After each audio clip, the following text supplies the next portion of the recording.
like Bob when they run out. What's the hold up?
ladies and gentlemen, welcome to the live stream of the Nevis Station Golden 1200 for the final run, Sunday's second run. Only 2 runs today due to adverse weather conditions.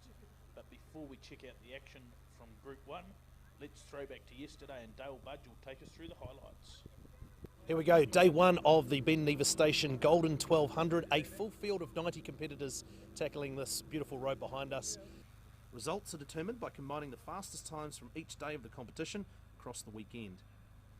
World Rally star and event organiser Hayden Paddon showcased his class to set the fastest times of the day in his Hyundai i20, blasting through the 6 kilometre test in 2 minutes 52.8 seconds.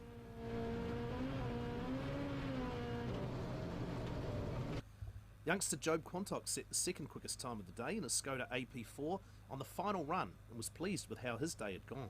Yeah, she's a monster of a car at the moment, just trying to tame it really, and it just wants to drive itself up here, just pretty much hop in and hang on and keep the right foot planted. Rotorua's Sloane Cox had a mixed day, demonstrating some raw speed in his Mitsubishi, but he also battled some gremlins in the car throughout the day. Really happy with the first day. It's coming here, I didn't know what to expect, learn the road, but the second and third run on the notes, feeling a lot more committed, enjoying it. That's the main thing, so I'm happy with the progress from today and learning those parts of the road we got to be committed and definitely making times up in those critical parts. Cox was third fastest overall. Robbie Stokes might well have been the star of the opening day with a superb display of driving. His first competitive miles in the Ford Fiesta AP4, which is set up in restricted trim. Simon Taylor suffered a spectacular crash, a tiny mistake that proved very costly. Yeah, we had a bit of a light rollover coming up to that cattle stop. We just sighted the wrong tyre bundle, and it was a bit wide by the time I tried to correct it, and had a lot rollover as a result. Jeff Ward was the quickest of the cross carts, as well as being the leading two-wheel drive car while posting the 16th fastest time overall. Veteran rally driver Jeff Judd had never sat in a cross cart before today. Ooh, I'm a bit nervous really. I've got no idea what it's going to be like. I don't know what to expect. I've never had to go in one, so I've never really been a motorbike guy, so you know the old motorbike gear pattern and everything with the sequential shift. It's going to be a lot of fun. Ian Fitch was quietly confident he could match some of the leading cars in his super quad. Overall, I mean, I'd like to, try and, perhaps get a top 5 or something overall, and obviously, Hayden and Sloane Cox and stuff, those cars and those drivers are great, so if we can get up anywhere near those guys, that's sort of the challenge. Fitch set a spectacular time to be 6th outright and lead both the quads and bikes overall. Dyson Delhunty was the fastest of the off-road competitors on day 1. Competitors head back on Sunday for the final day. Join us tomorrow for more updates via Paddon Rallysport Facebook page.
side of the rally road in Timaru.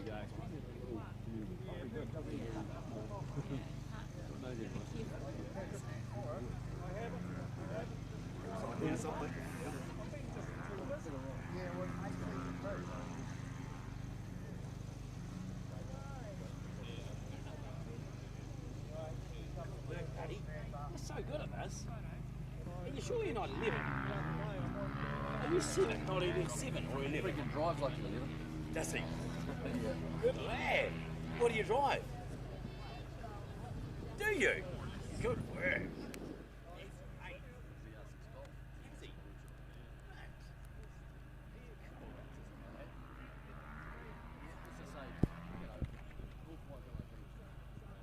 All right, so on course now is the first of our motorbikes. Should be Mitchell Kerr coming up the hill. Bright yellow Suzuki 450. He's been relatively quick in the bike terms. Through some results, but I think he set third overnight. Two wheel bikes. I think you see the bikes running the wide line, using curb, and just trying to carry the next amount of speed over the crest. Absolutely, yeah, no lack of commitment there.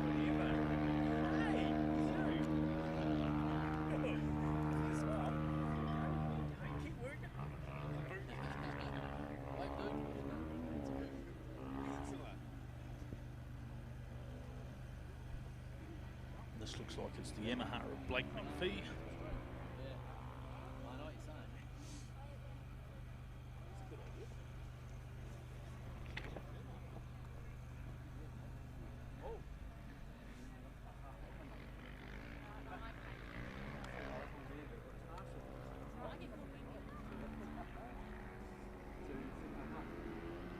So if you have just joined us, this is the second and final run for the final day. There's been a lot of overnight rain. If you tuned in yesterday, you would have seen Copious amounts of nuts. Today, obviously, wetter road surface. Thankfully for the spectators, that means not so much dust. But it does, there are sections of the road that are a bit soft, and also the access road for everyone. So the organisers have made the decision, and it's a big moment there. That's Brad Simpson on the Husqvarna. Tell you what, there's not really a lot of room for error there. It's a bit of a way to the bottom. So he'll be relieved to have got round there and works his way up past the Golden 1200 sign.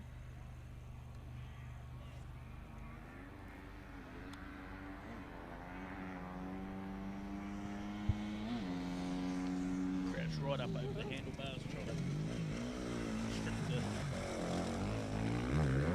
hole he's punching in the air with the 350cc engine.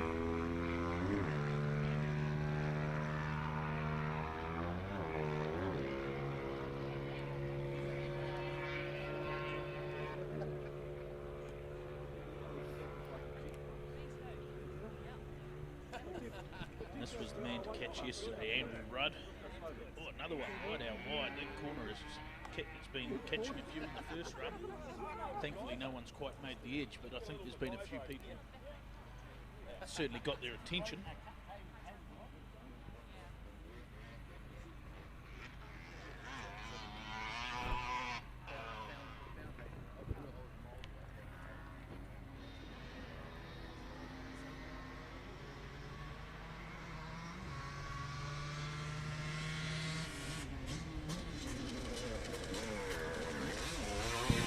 Andrew fires past the spectator point and up the hill.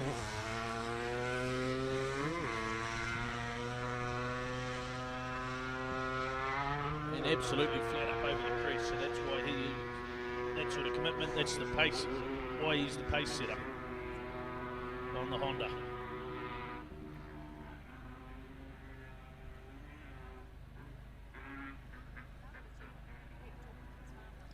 Great to have such a variety of vehicles here this weekend, the motorbikes, the quads, the side-by-sides, the off-roaders, as well as your traditional rally cars, and then your hill climb specials as well. There really is something for everyone. And with reverse seating, the action is only going to get faster.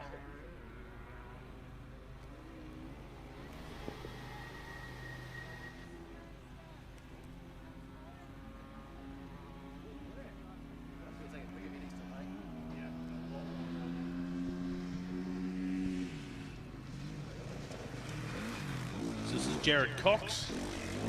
So he goes past the spectator point.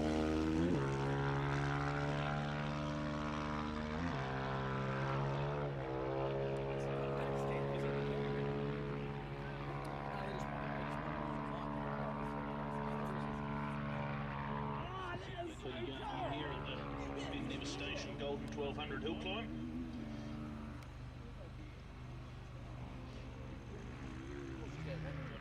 He was certainly one of the front runners yesterday as well. He's a little pocky little fella.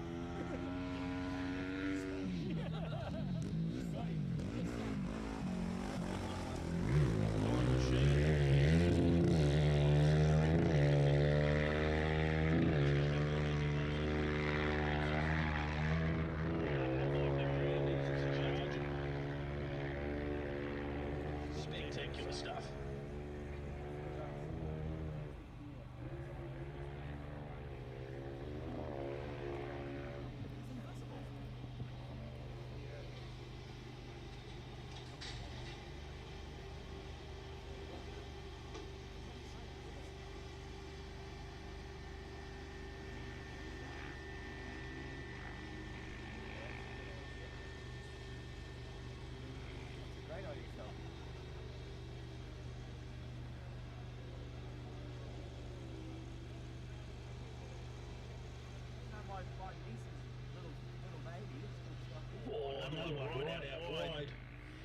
Really is becoming a troublesome corner.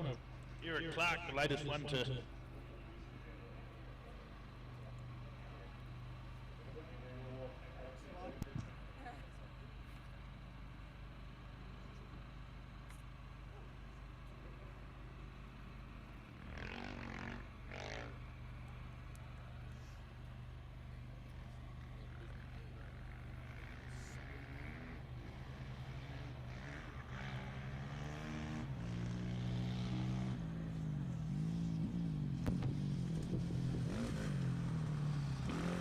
Clark. Gingy does it round the spectator corner. Very, very slippery on that bedrock on the inside of the corner with the overnight rain.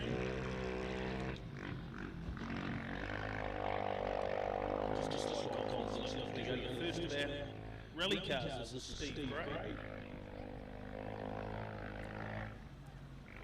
You're going to put it beside it.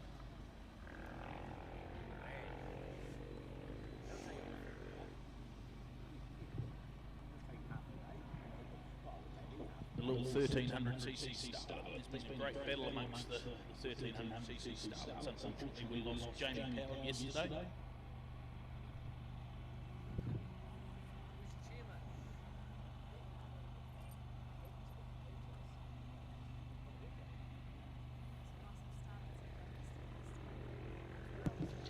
Over there, that tricky little right-left-hand combination. Very, very, very fast approach. Although you can't really see it, they're quite a blind left-hander. So certainly enough to keep people on their toes. A few little tricky points on this bit of road. Simon Taylor found one of those yesterday, as you saw in the highlights video a little bit earlier on. Steve Gray asking everything in the little 1300cc engine.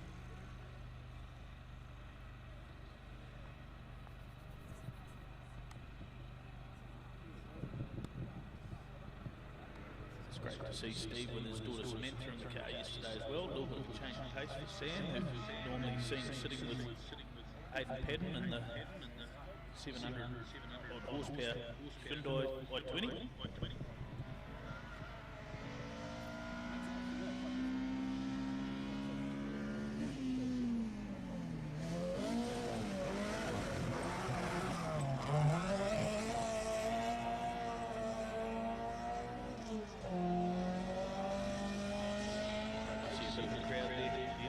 Just on the Farron now for a watch. Where are you, Blair? I can't even see you. Now we see Richard Ford. First run yesterday, he had a fan belt come off right in front of the spectator area, then 2 clean runs.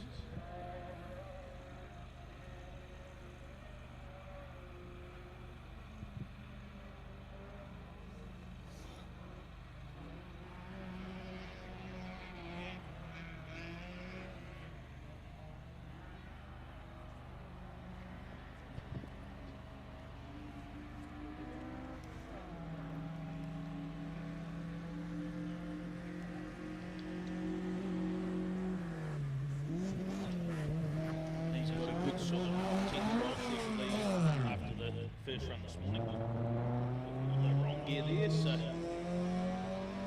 course combining the fastest run from today with the fastest runner yesterday to get that final result. Jamie Paddon turning over 9 became 2 battlers. Now we get the 1600s, and it's George Keith, the boot flapping away in the Mark 1 escort.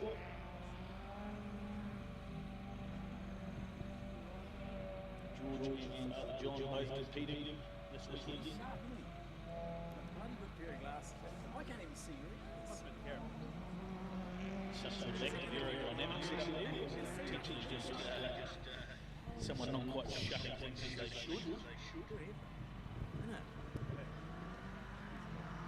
He's so passionate about it. That's what I love, isn't it? It's just unreal passion.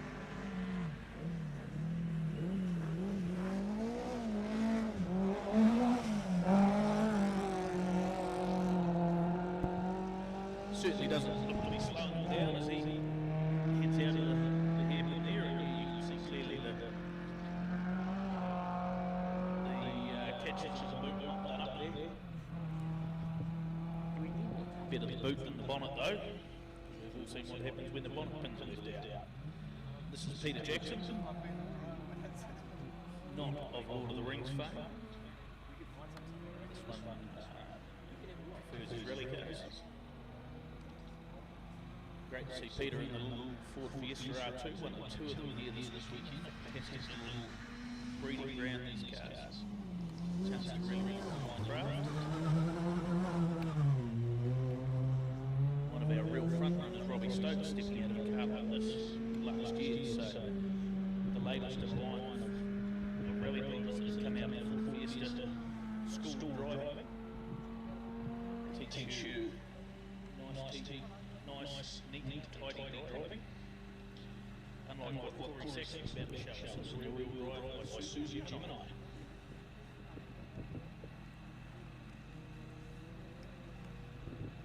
Corey, a bit of a hard charger, also heavily involved in the Otago sports company. Great to see him out doing good.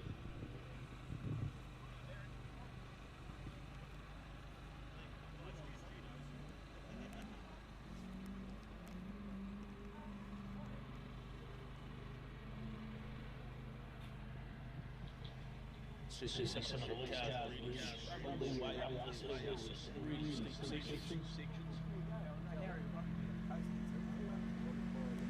Just watch the way Corey throw the car over here. Carry as much speed as he can up, because it's very, very fast from the spectator corner up to the finish line.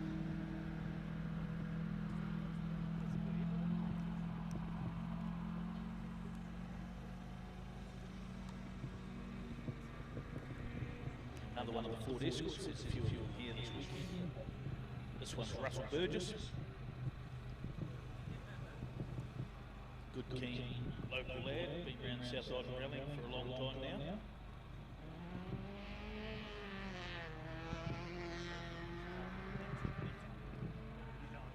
Great to see Russell out in the Ben Nevis station, Golden 1200.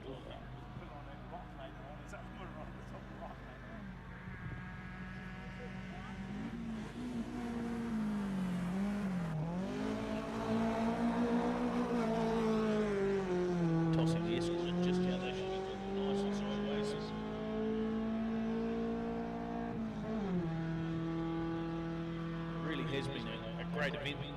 As we see Steve Catamol ex-Royce Watson and Suzuki powered Datsun. But been a fantastic effort by not only the Paddon Rallysport group, but the countless volunteers from a lot of the Queenstown Car Club, the East Southern Car Club. Things don't happen without a lot of people putting a lot of time and effort into these events, generally for no reward.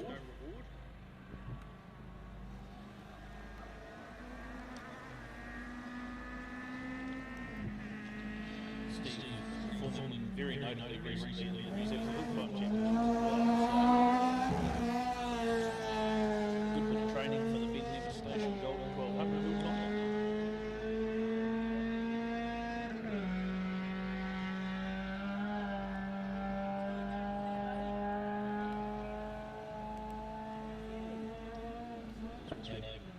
Focus on the Ford Fiesta of Tim Mcconnachie, Dunedin.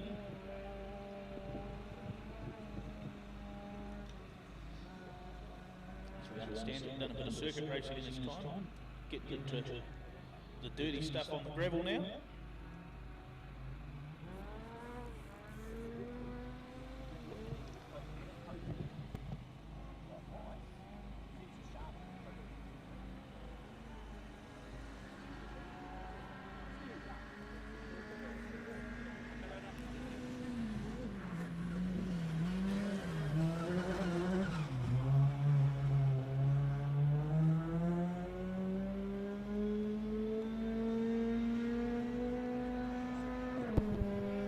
Tim currently running second in the 1600cc class. Looking to find about 4 seconds on Taylor Judd as we see Thomas Good, who's had a bit of a rotten run at the Ben Nevis Station Golden 1200 hill climb. Issues with the gearbox yesterday, and then he didn't make it up the hill the first run this morning, so hopefully he can put down a time. You do only need 1 time per day.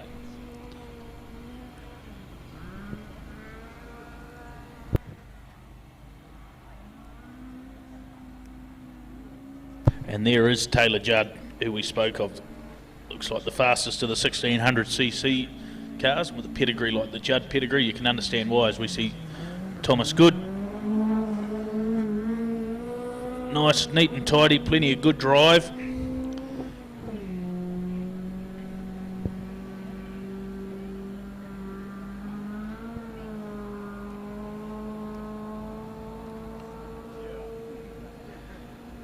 Now we see Taylor throwing the little Toyota Corolla into those hairpins as he winds his way up the hill. There's a really tight technical section, and then once you come up past the spectator area, really, really fast to the finish. Lots of cresty stuff. So there's a real variety of road and something to test everyone on this hill climb.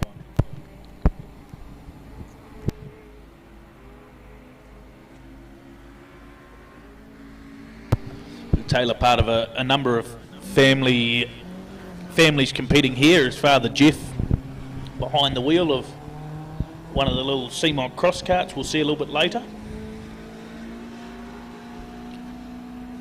Brother Harry also lending a hand with the video production.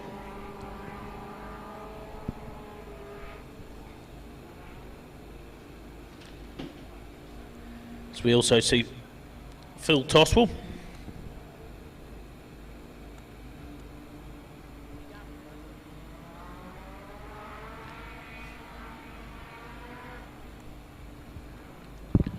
The little starlet.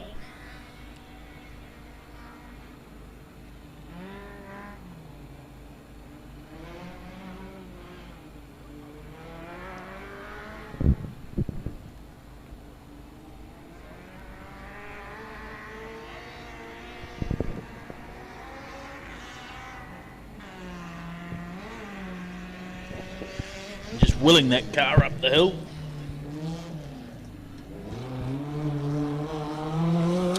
We get further through the field into some of the more powerful cars, they will just eat those. What's the message on the back of that? Slow down. I don't think that's overly great advice.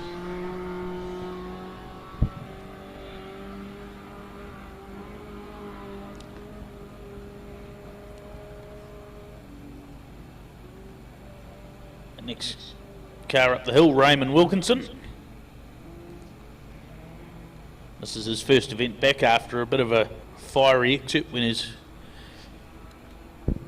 engine put some bits on the outside that should have been on the inside at the Catlins Coast Rally last year. So he'll be hoping he can just get through these next couple of kilometres and put another finish under his belt, put the car on the trailer. Hopefully we haven't put any sort of curse on him there.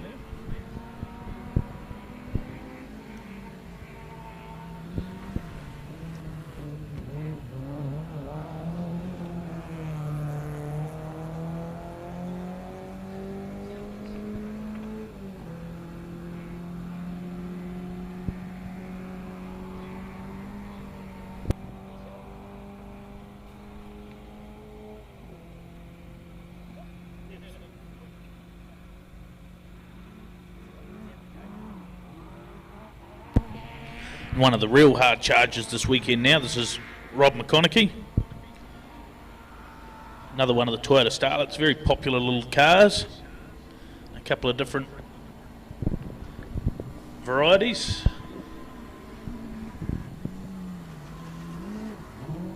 You see him just throw it at the corner in nice and tight. Carry as much speed as he can up the hill. These little cars take a lot of winding up, so every kilometre an hour you can carry is a kilometre an hour you can add on at the end of the straight.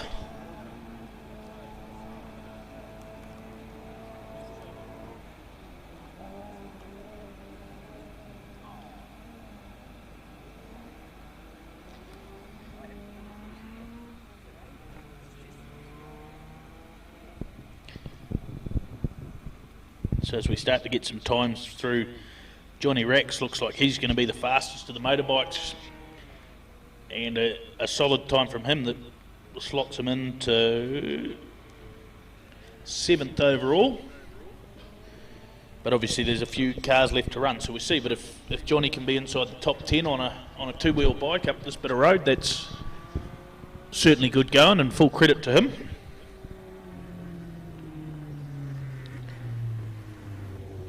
Andrew Rudd looking like he'll be second to the bikes, and Brad Simpson in third, despite that moment we saw. Looks like a bit of a problem here for Alan Warren, so that's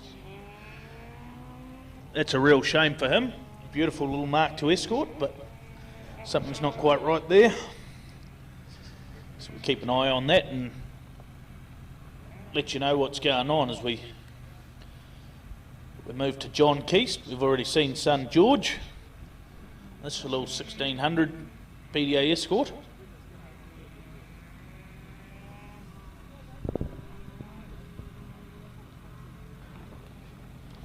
It doesn't look like a real sense of urgency from Alan Warren, just outside our broadcast area, so probably a fairly final kind of issue. Nothing that he's going to fix on the side of the road. Although with the format of the event, as long as you've got a time on the board, obviously if you stop you're not going to make a whole heap of time up. But doesn't seem to be a problem for John Keast, been around South Island rallying for a long, long time. Shoots that Escort up the hill.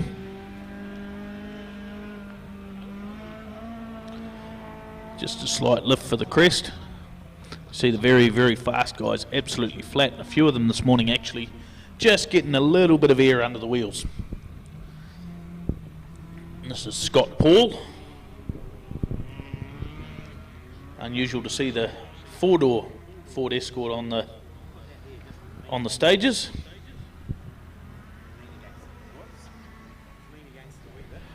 But Scott's certainly been making the most of it. Great to see so many fans out at the spectator area.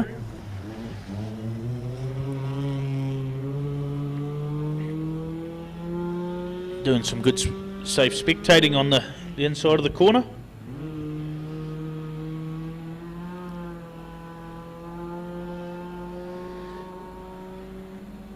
Another one of the spectacular performers this weekend's been Brendan Mitchell in the Datsun 1600.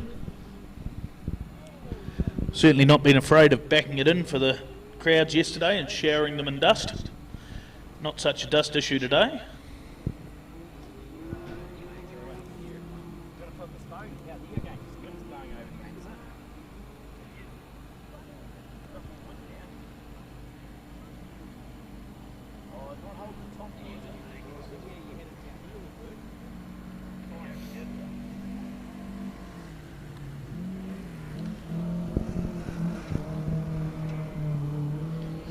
Using all the outside of the corner there, Brendan Mitchell.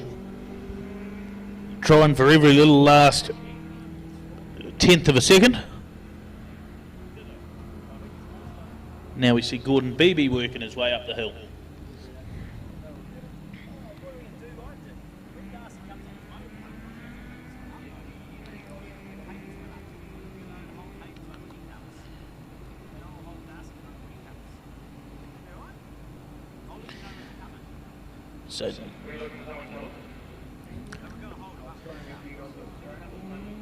So Taylor Judd's time has come through. Looks like he'll be second possibly in the 1600cc class. Thomas Good finally recording a decent time, and that looks like he will take the honours in that class as we see Gordon Beebe working his way through.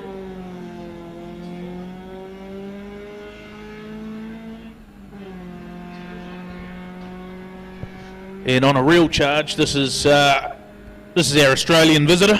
We just about adopted him over here, Stewie Reid, the BDA escort. You just want to hear this thing sing up the hill. It's just spectacular. If you're watching this on the live stream, you should be here.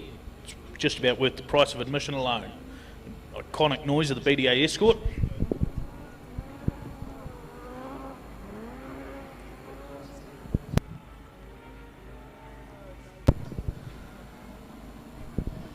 And with free entry, it's pretty good value for money too.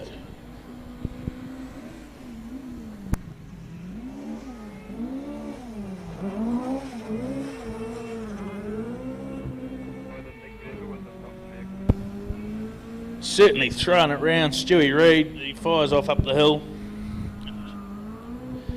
Speaking of spectacular sounding cars, this is one of the little CMOG cross carts. We'll try and get a bit of an idea as to who's driving it. There's a few different drivers across the different cross carts. Very, very cool little pieces of machinery. Whoa, big moment there.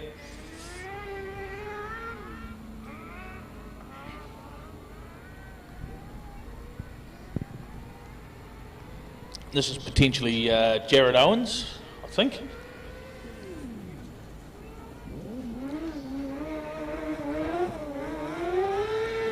Yeah, looked like Jared at the wheel. It's actually Jeff Ward, the fastest of the cross carts, and as a consequence, the fastest of the two-wheel drive cars yesterday. So, and I think this will be Jeff now. It'll certainly be Jeff. Someone who's sharing this car with Jeff Judd. Of course, we've seen Judd's son Taylor already in the little Corolla. But Jeff Ward certainly been really throwing the little cross cart around. Very, very impressive performance.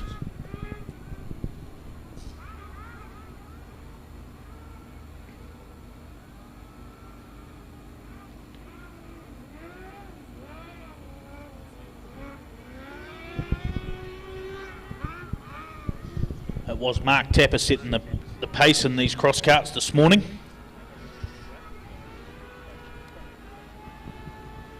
So we see Jeff Ward. Yeah, definitely Jeff in that one. Good commitment, so he needs to find a little bit of time out of Mark Tapper. There's 0.2 of a second between them going into this run, so if Jeff Ward can be 0.3 of a second faster than Mark Tapper, he will take out that class. If not, it will possibly go to Mark Tapper. But fantastic battle.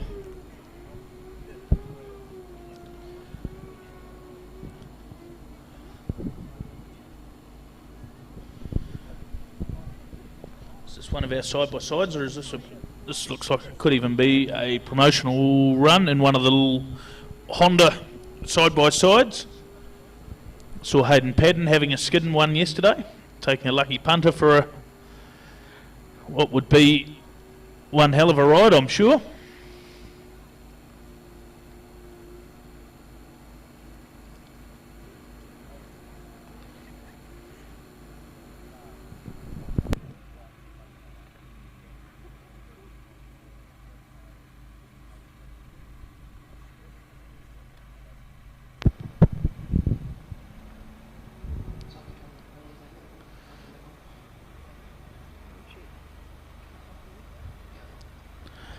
Fantastic to have the support of Honda on board for this event too. Of course, these events don't happen without the likes of Honda and Hyundai New Zealand, GoPro, Repco, Ben Nevis Station, Gravity Wi-Fi that's there for the crowds. Yeah, that's definitely Hayden right up on the berm. Doesn't quite have the power of the Hyundai i20 that he's currently leading the event with, but certainly looks like he's giving it a good go nonetheless.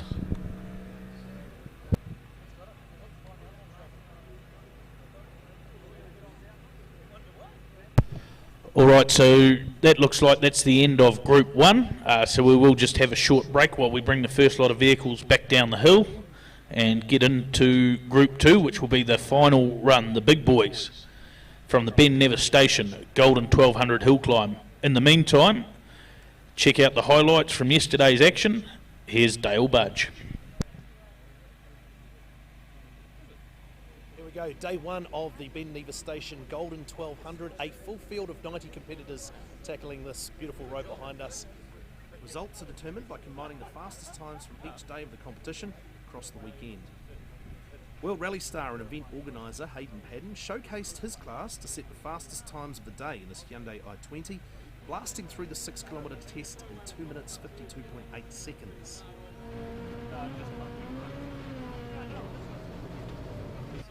Youngster Job Quantock set the second quickest time of the day in a Skoda AP4 on the final run and was pleased with how his day had gone. Yeah, she's a monster of a car at the moment, just trying to tame it really, and it just wants to drive itself up here, just pretty much hop in and hang on and keep the right foot planted. Rotorua's Sloane Cox had a mixed day, demonstrating some raw speed in his Mitsubishi. He also battled some gremlins in the car throughout the day.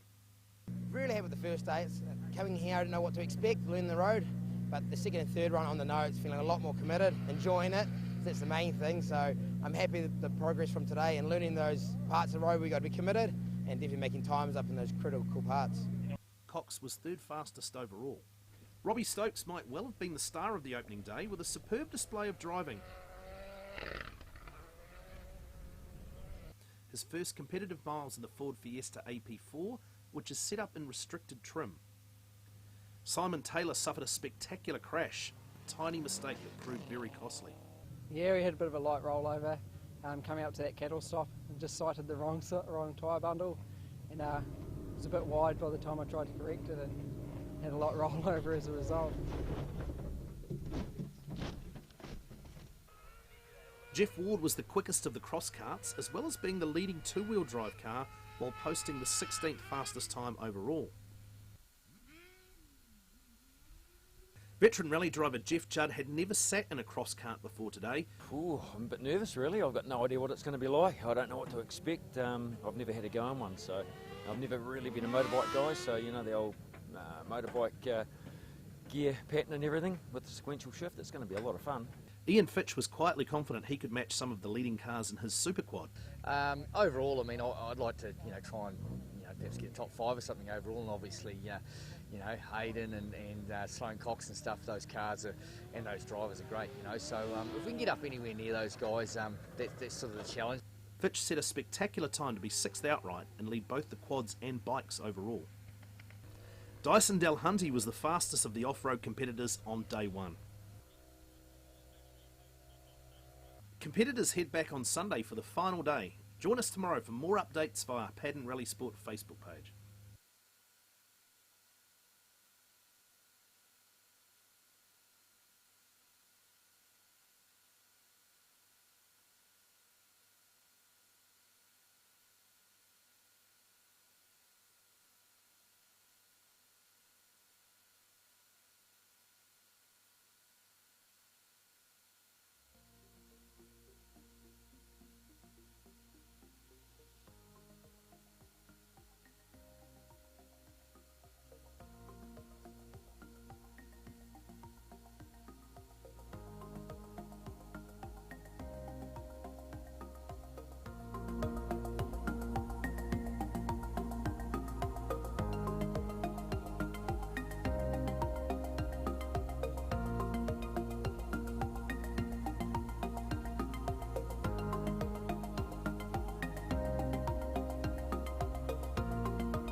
All right, so if you want to have a look at what it's like to drive up the Ben Nevis Station Golden 1200 hill climb on the live stream, now's your opportunity to check it out.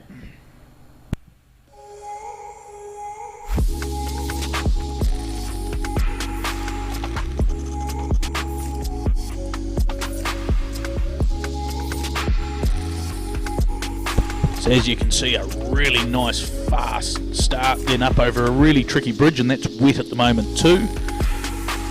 So some nice flowing over some crests, a couple of nasty little compressions in here to really keep you on your toes. And then we start getting into a bit of the tighter stuff.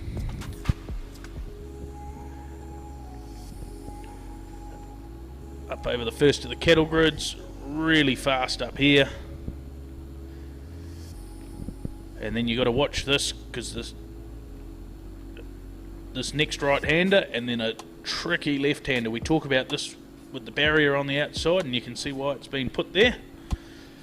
And then up over this crest and into a series of hairpins.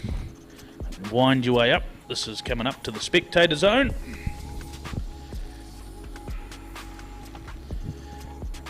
Around the left, into a right. And then you power up the hill and turn it on for the spectators. And from here, this is where you really summons the bravery pills. Up over some crests. This is seriously fast stuff. 5th, 6th gear. Absolute commitment required. That's where Simon Taylor came to grief yesterday. Around a couple of corners there and up towards the finish line. So that is what competitors are dealing with, although I can tell you right now the rain has started falling, and this is a bit drier than what the competitors will be dealing with this afternoon as we get into the final run.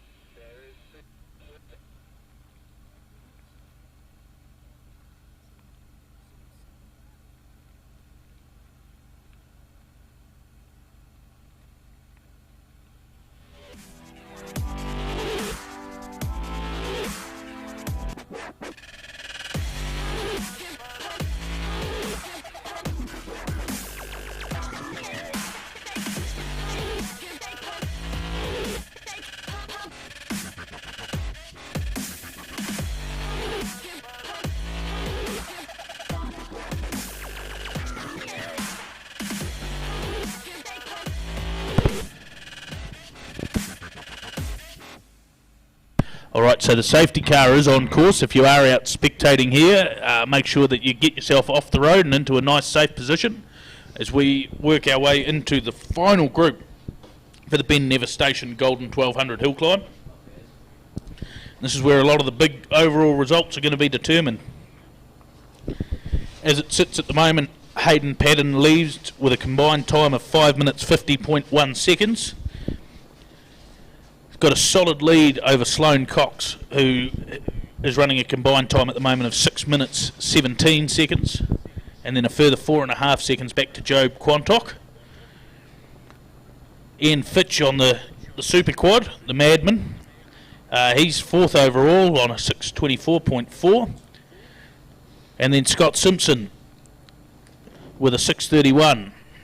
Andrew Graves currently leading the rally class with a 6:37.1. Now what we haven't seen on the live stream, the first run this morning, Robbie Stokes, overnight pace setter in the rally class, for the restricted cars, did have a spin. So expect him to move up. He was the pace setter in that class, but currently sits in 3rd behind Carter Strang. So Robbie's 3:31.7 compared to, he had a 2-second lead over Andrew Graves yesterday, and his 3:31.7 versus Andrew Graves' 3:22.9 sees him slotting behind Carter Strang for 3rd in that class.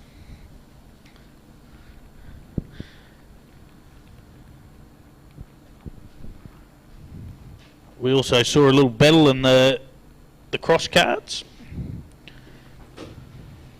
Jeff Ward managed to improve his time to a 3:27.9 in that run. So the battle for the cross carts Sees Mark Tapper requiring a 3:21.3 to equal him. So we've just had an umbrella failure for our cameraman. It's all go here.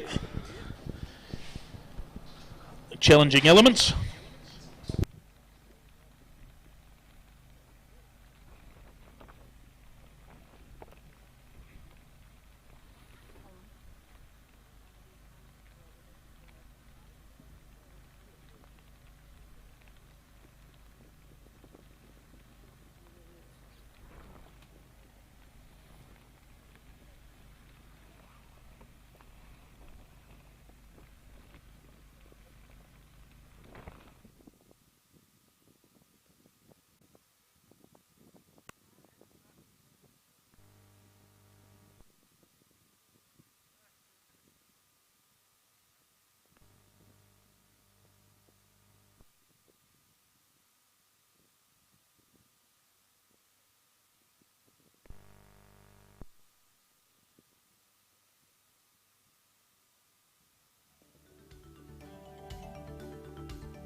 Alright, so this is Jeff Judd, first car of Group 2 in the little CMOG cross cart. Been great to see Juddy. I think he's been thoroughly enjoying. In fact, is he stopped?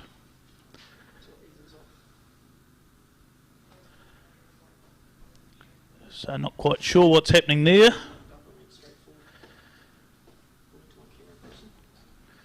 Looks like he might have had a wee upsy daisy, but the door's open, the marshals are with him.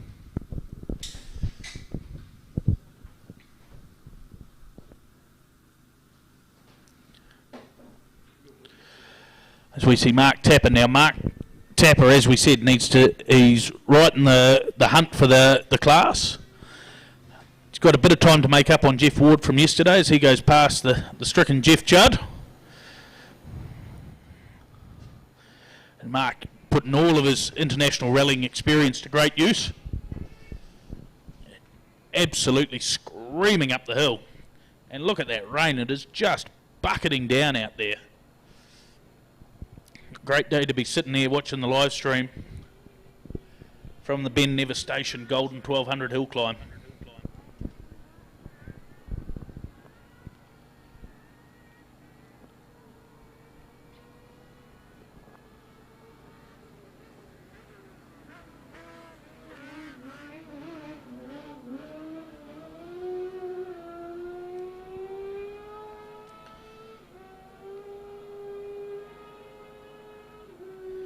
Another one of the cross carts, car number 30.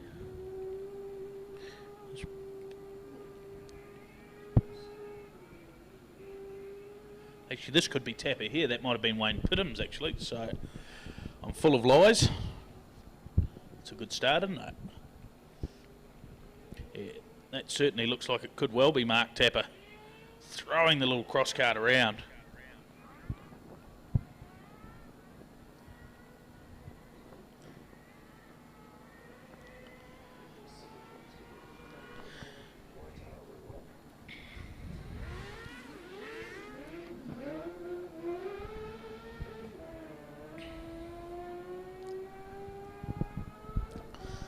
As Mark screams his way up the hill, we focus on the Subaru Leone. It's Freddie Lustenberger. all the way from Switzerland, used to live in the same village as Michael Schumacher. So there's an interesting little useless fact for you. Used to catch him down at the bakery buying bread and things like that. Freddie now a local in these parts.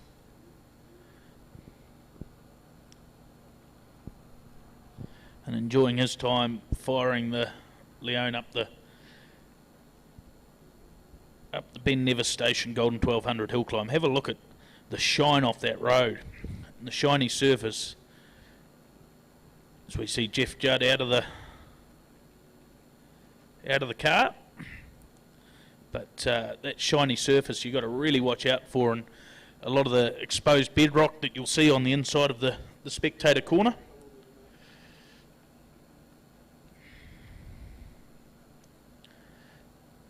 And on the inside of several of these corners, that with a bit of rain on it just gets really slippery. So it might be the final run, but it's going to be one of the most challenging. These guys have really got to be on their toes.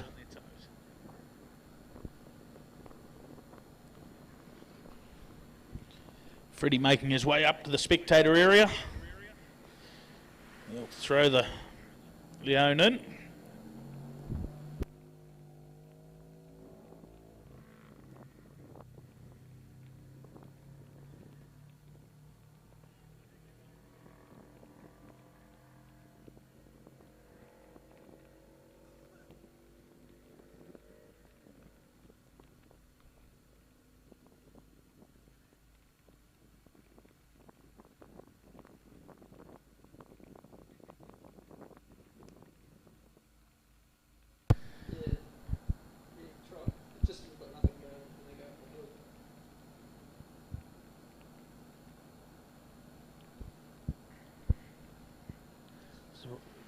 As we see Alistair Campbell come up to the spectator area, the very stock standard Subaru, but he's out doing some skids and having some fun.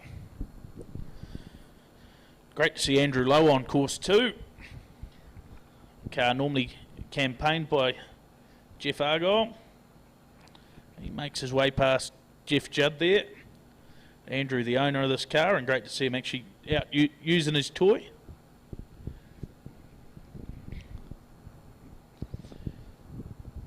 Certainly picking a pretty challenging event. It's been catching out some of the experienced ones, let alone the novices. So great to see Andrew having a good time.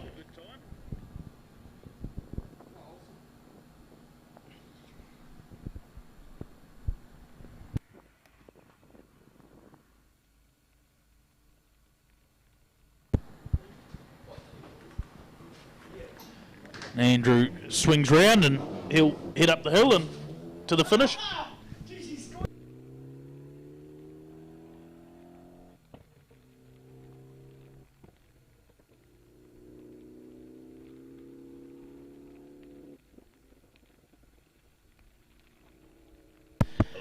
Hello, Blair. I've got my radio voice on, Blair, just like you. Just got the famous Don Hopper McLaren come and join us on the live stream. And Hopper, great to see you here at the Ben Nevis Station Golden 1200. It's been a fantastic event, hasn't it? Oh, it's great to see you here, Blair. We love all your massive enthusiasm. Your commentaries are just mint. You're a bloody legend, man. Thanks very much for being here, Shag.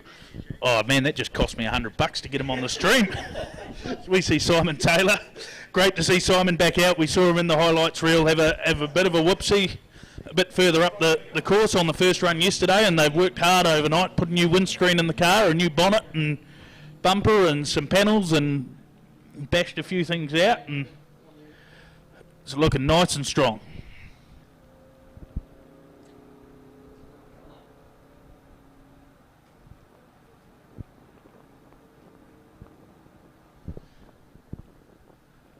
Great to see some hardy spectators still braving the conditions. I can tell you it's not warm out there. Thankfully I've got a nice enclosed trailer. I tell you, it is pure luxury, but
It's great to plug the Hyundai Motorsport there. Of course, Hyundai, fantastic sponsors of this event, along with GoPro, Repco, Honda, Ben Nevis Station. And if you are out there and you manage to get a great video, if you use the hashtag on social media GoPro Golden 1200, and the best video will win themselves a GoPro Hero 8.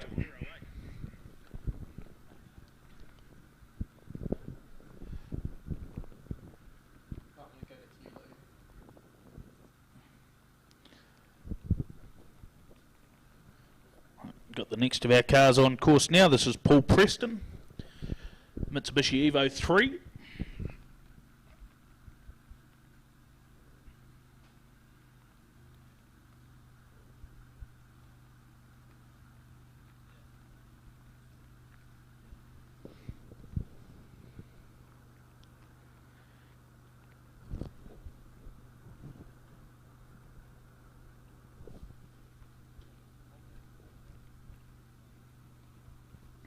Paul at the moment having a great run to lead Class 4.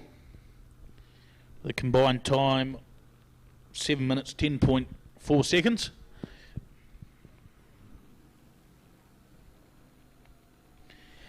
Gives him a handy little lead over the Evo 8 of Paul Beattie. Some 23 seconds, so he'll be looking for a nice clean, using all the road. That corner's been catching a lot of people out this morning. It's getting slippery.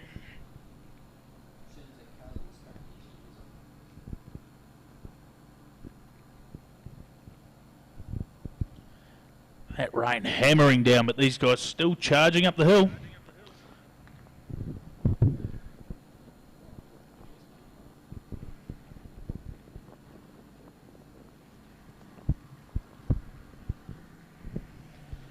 Paul Preston hard on the brakes, he flicks it in.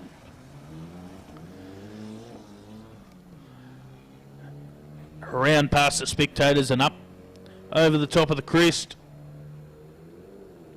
Getting a little bit light there as we shoot back to Paul Beattie, currently second in the class, but really needs a huge run here to claw back that gap to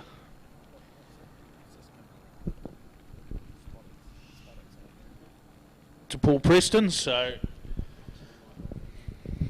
might be a case of settling for second.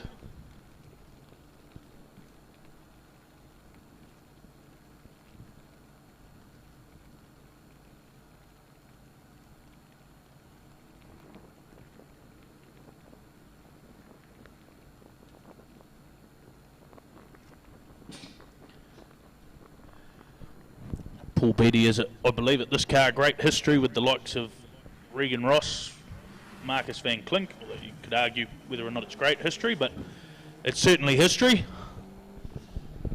Paul smoothly around the spectator junction and looks like he's on course there for second place in Class 4.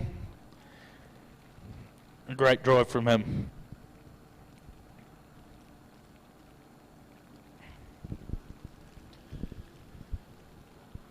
This is the spectacular sounding Ford Capri of Steve Gray, not the Steve Gray we saw in the Toyota Starlet earlier. That's a trap for commentators young and old.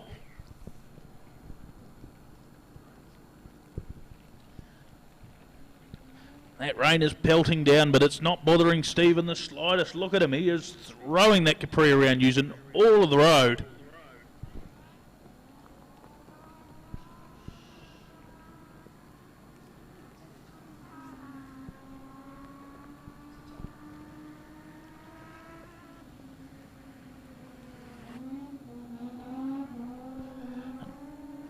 Nice line straight around the bedrock, looking for all the grip he can, and he's up the hill. Is he flat over the crest? Looked like it.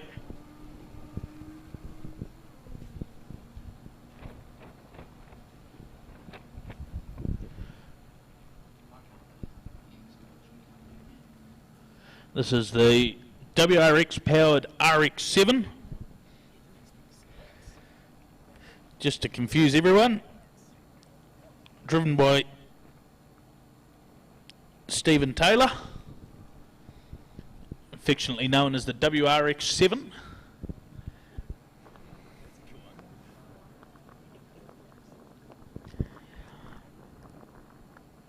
Car that'd be a real handful in these conditions, still rear wheel drive.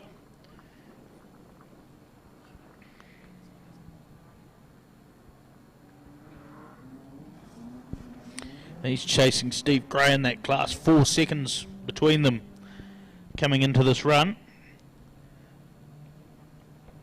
But also the C-Mod cross carts in that class, so it's a bit of a hard one. And this man, David Scholes,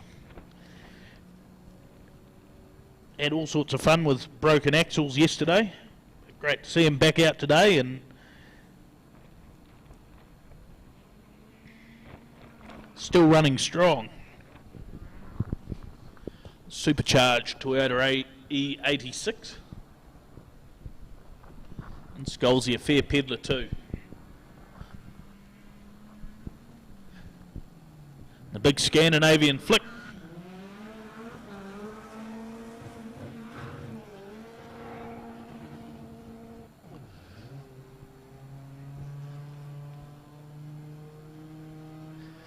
That was our beautiful umbrella operator Hopper, who you heard earlier.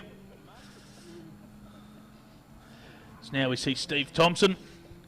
We know his dad's out in the crowd here, braving the elements.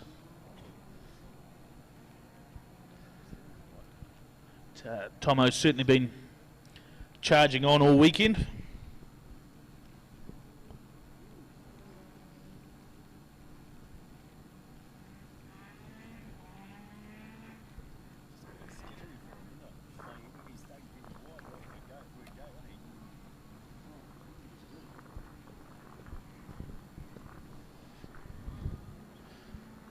So Stephen Thompson up towards the big Scandinavian flick, throwing it in. Just trying to get some traction off that hard surface. And you can see it's properly wet.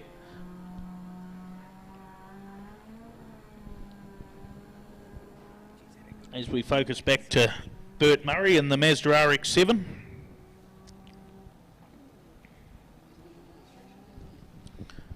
Struggling to put all that power to the ground. We saw him have a little one corner of the bumper hanging off in the first run this morning. He'll be looking to try and close the gap to Tomo at 5.4 seconds. These wet conditions probably not helping the RX-7.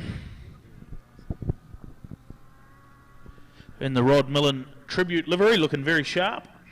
Ex-Richard Kelsey car, this one.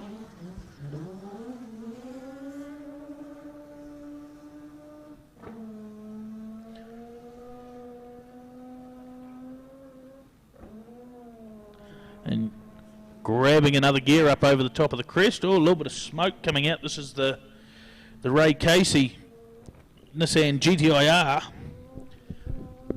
Car formerly run by a great name in this part of the world, Barry Robinson.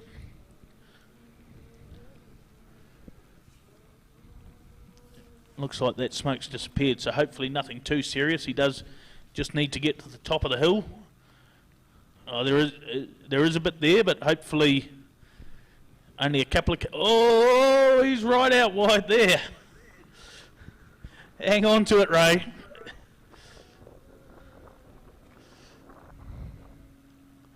So it's all going on for Ray Casey and the little GTI-R Pulsar. Great to see two of these cars at the event. Unfortunately, one of them had a little argument with a bridge yesterday. So just the one running today.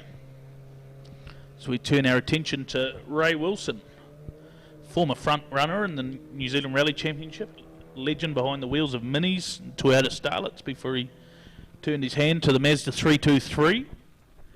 Recorded multiple successful results, never quite won the championship, but certainly was always a front runner. Great to see him out in the Stewart Motorsport Audi S2,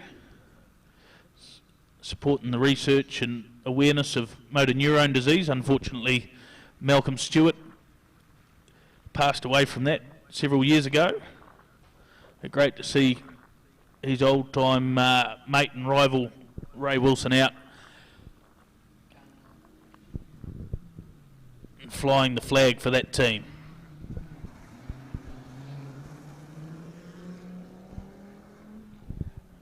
Also, just hear that distinctive Audi 5-cylinder crackle.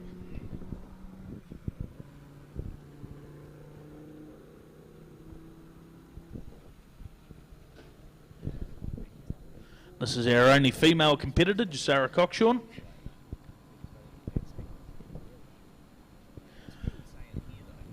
She's getting quicker and quicker all yesterday. Looked like she was just struggling for confidence and grip a little bit in the wet conditions this morning, so this rain probably not fantastic for her, but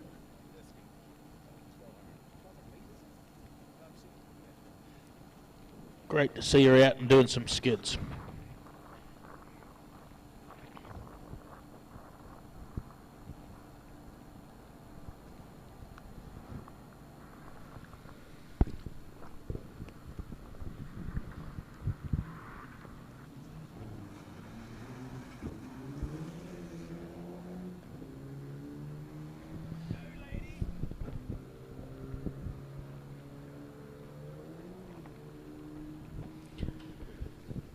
She's got a bit of a battle on her hands. Just 3 seconds ahead of this man, Nigel Lawson. So plenty to play for amongst the rally cars.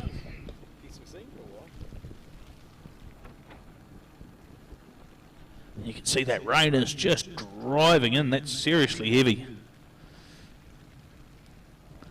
Huge thanks to the marshals and volunteers who are out there to make this event happen despite the inclement weather. We can see one of them there standing by, keeping an eye on things, yellow flag and fire extinguisher at the ready should there be any issues. The Scandinavian flicky throws it in. He knows what's in it in this run, needs to find those 3 seconds.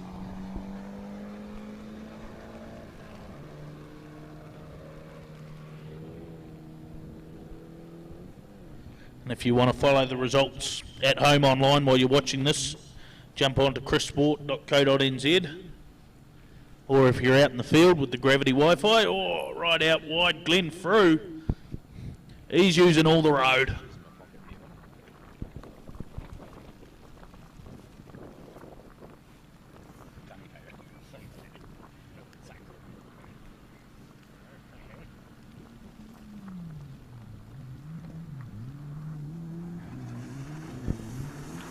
Up past the spectator point, nice and took a little bit to get the power to the ground.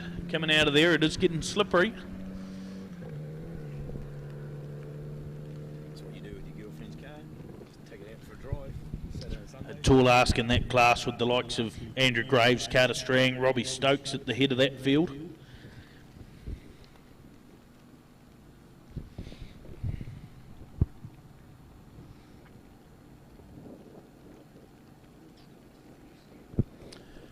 Jeremy McElrick, next competitor, working his way up the hill.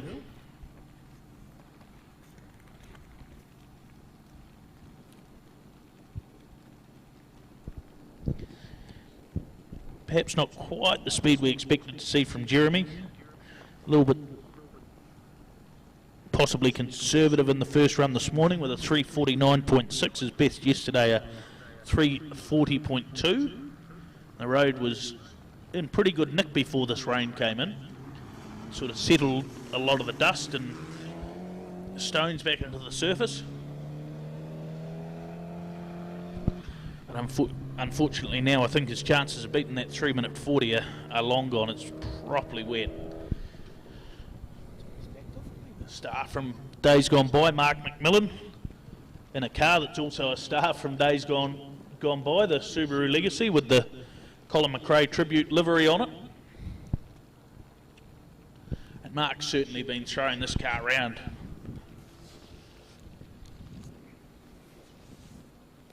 And very neat and tidy there. Got to be careful in these slippery conditions as he heads up past the Golden 1200 sign.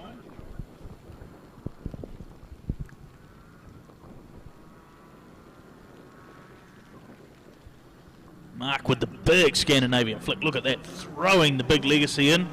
Sideways on the exit. Colin McRae would be proud of that, and a bit of flame for added theatre. Absolutely spectacular stuff. That was good, wasn't it? I didn't think that was perfect. I didn't think I was going to catch that from home. No problem. No problem at all. So we switch now to Corey McCaskill. He's a real passionate rallying supporter, Corey. Great to see him out doing some skids. Great to see his gearbox holding together. Hope I haven't said that too soon, but had a bit of a bad run with gearboxes in that car.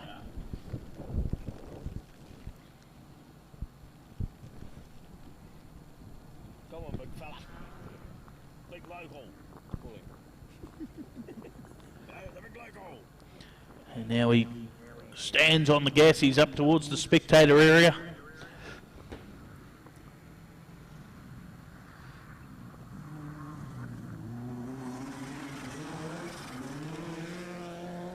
Very neat, very tidy, but carrying good speed.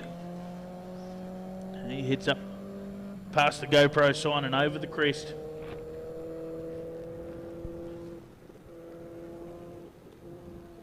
This is Blair Logan. He's been having a great run. Big battle with Stu Weber.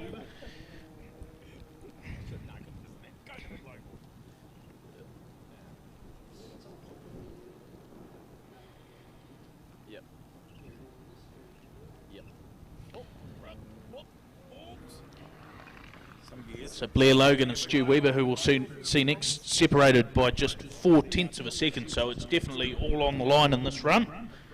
See if either of them can improve. There was a second between them yesterday. Stu took the upper hand by 0.4 of a second this morning. But can either of them improve with the conditions worsening?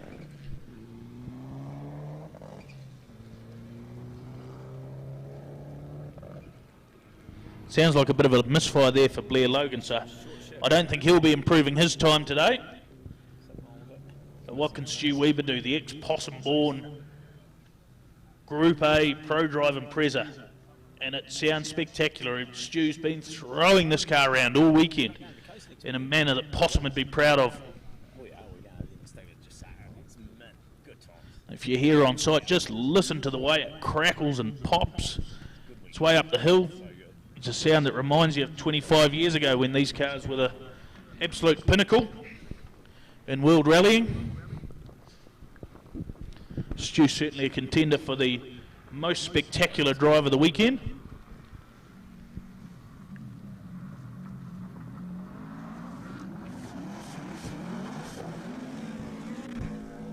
Just using the berm on the outside there, but the Impreza looking like it's loving the mud. So if he can set a 3:33.3 or faster, he may well move in front of Blair Logan.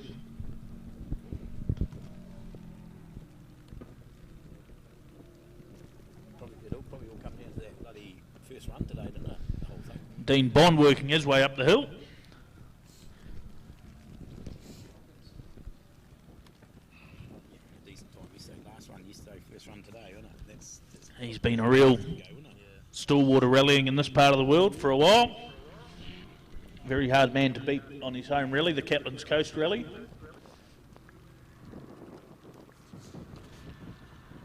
He powers up towards the corner. He's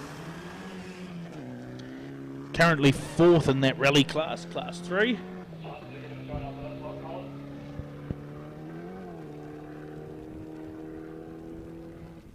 Carter Strang on the podium in this class. He'll be looking for a good run, trying to keep Robbie Stokes behind. Of course, we talked about Robbie having that spin. Despite that, just 1.2 seconds behind, so Carter needs to pull out the drive of his life here because no doubt Robbie Stokes will be on a mission. he pushes hard. Drivers he pushes hard. He used to push way too hard, didn't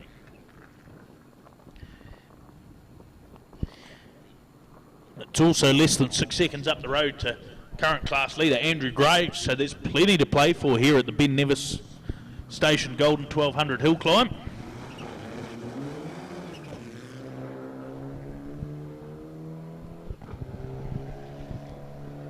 But we're certainly getting down to the pointy end of the field now as well. As we see the mad Scotsman, Sean Haggerty.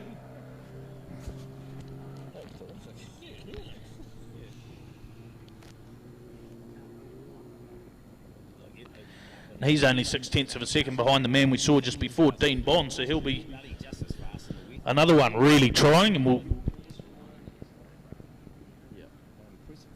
see what we can bring you in terms of times as they come through. And well, here's an interesting one in the cross carts. We talked about Mark Tapper needing to bring out a huge run. He's done it, a 3 minutes 20.7.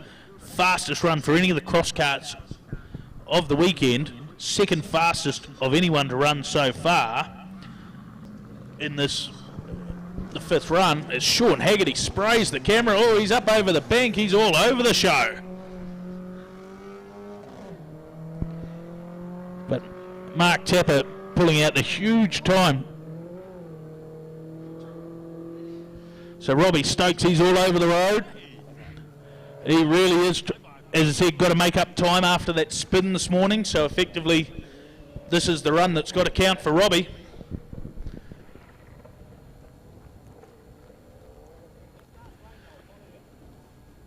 That's right, it's been a fantastic performance. He was fourth overnight, despite the fact this car has the turbo restrictor in, certainly nowhere near the power of the unlimited hybrid cars.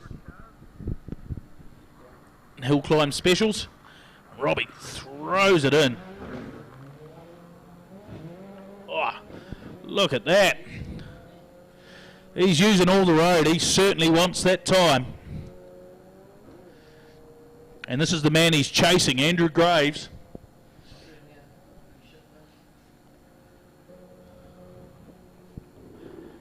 One of the most multi-talented competitors around, not only a very, very fast driver, but also for the last 2 years second in the New Zealand Rally Championships as a co-driver. So doesn't really bother him what side of the car he's on. He's going for it.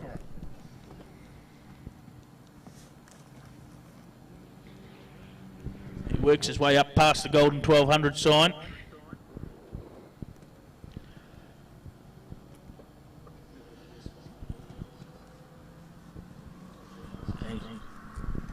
He's about to fire into the spectator corner. Using all of that inside of the road, but very nicely done from Andrew Graves. So some of these times are going to be fascinating as they come through, and we'll be keeping an eye on them.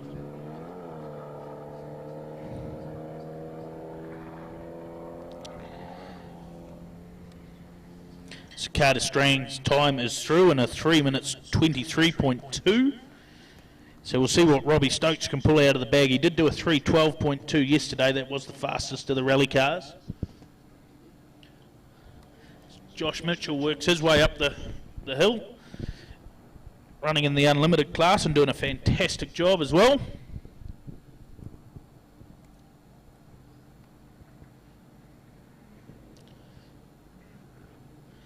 So we'll work our way through these, and then the top 5 cars will run in. Oh, we've had a spin, a half spin. Oh, he's caught it back, but not quite what Josh Mitchell would have been after. Just showing you how treacherous those conditions are.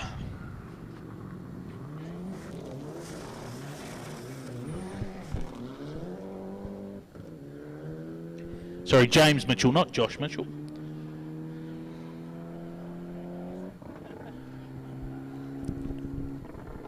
Now we see Steve Wellington, the Evo 6.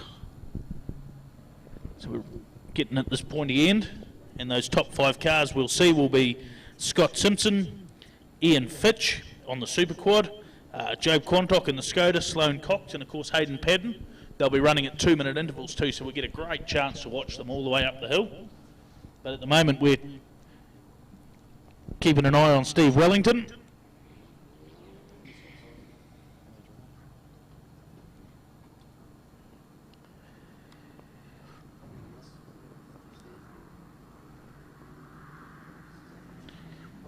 Right, so Robbie Stokes, we saw him really trying. He's put in a 3-minute 20.6, and that gives him the rally class win.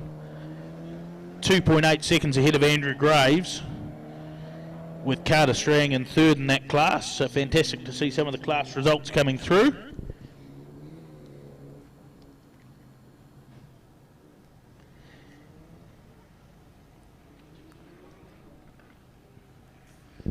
As we now look at Scott Jones. We've seen some great times out of the Evo 8 as well. When you look at some of the competition around him.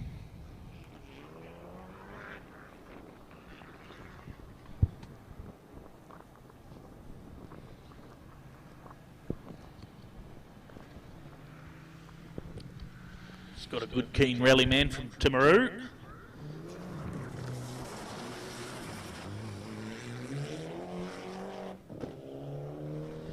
Putting all that power down. These cars getting into the unrestricted class. We saw Steve Wellington before. This is Mike Wellington, his brother. The ex-Hayden Paddon, David Holder, Mitsubishi Evo 8. National Championship winning car years gone by. Still rocking a bit of the team green livery, so.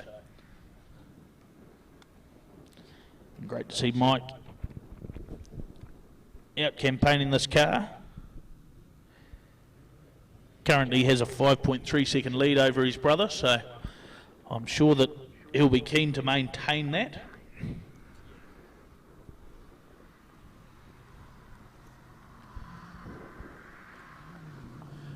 Deep on the brakes, up to the spectator corner and throws it in. Carrying some great corner speed, well done.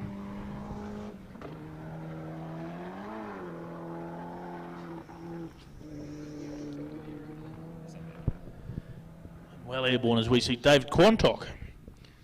Had a few issues yesterday, but back out there today.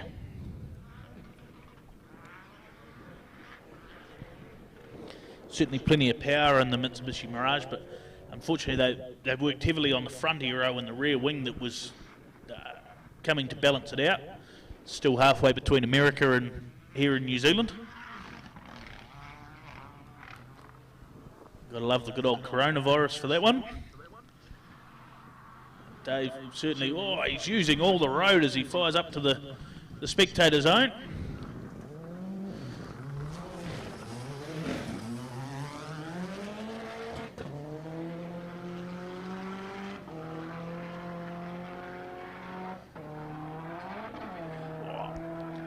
He's flat over the crest.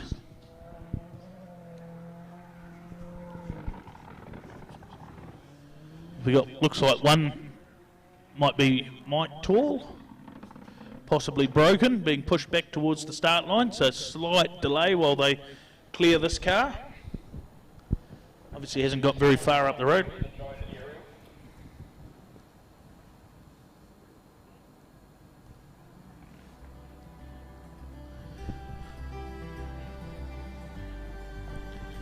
So it's a shame for Mike, a very, very rapid little Mitsubishi Mirage, that one.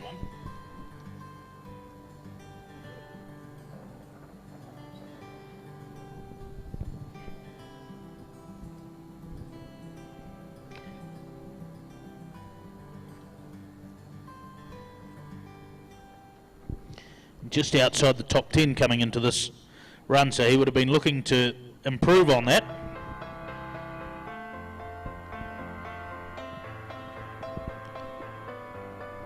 But not to be. So we see a few of the hardy spectators out, braving the conditions here at the Ben Nevis Station Golden 1200 hill climb.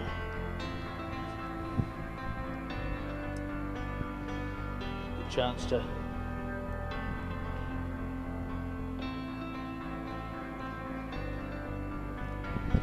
great to see you tuning in, Tony Cox. We look forward to catching up with you tonight. Great to see Sloane having a fantastic run. I'm sure you're very proud, Mum. As always. Fantastic family-run team, that the Cox Motorsport team, and A lot of families down here this weekend, which is fantastic to see.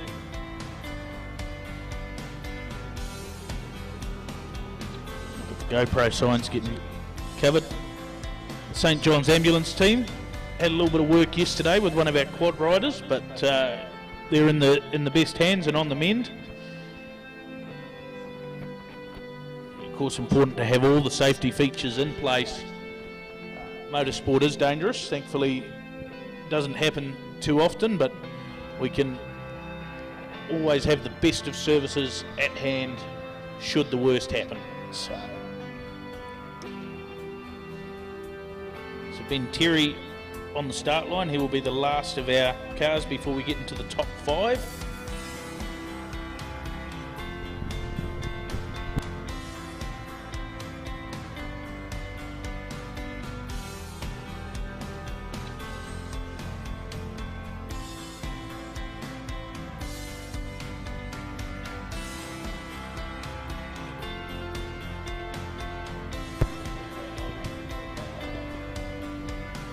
So just a quick reminder too, while we've got a break, if you are watching the live stream, the Paddon Rallysport page is the only place to watch the live stream. I'm guessing most of you that are watching this have figured it out, but there are a couple of scams out there.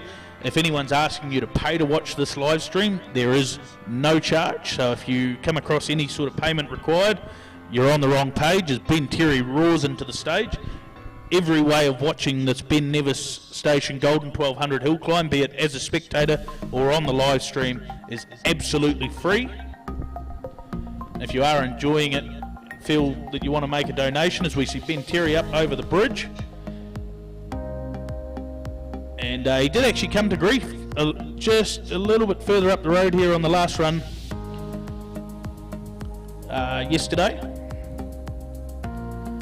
If you do feel the need to make a donation to the event, it looks like actually Ben's got no front splitter on the car. They were repairing it yesterday. This car, massively powerful. But if you follow the Paddon Rallysport social media pages and the Ben Nevis Station Golden 1200 hill climb page, you will find links to the GoFundMe page. Just try and keep this event on the map. It's been hugely successful in its first year. Entries sold out within days, and all things considered, a very well put together event. It's Ben Terry, wild, absolutely wild on that very, very fast run up the hill.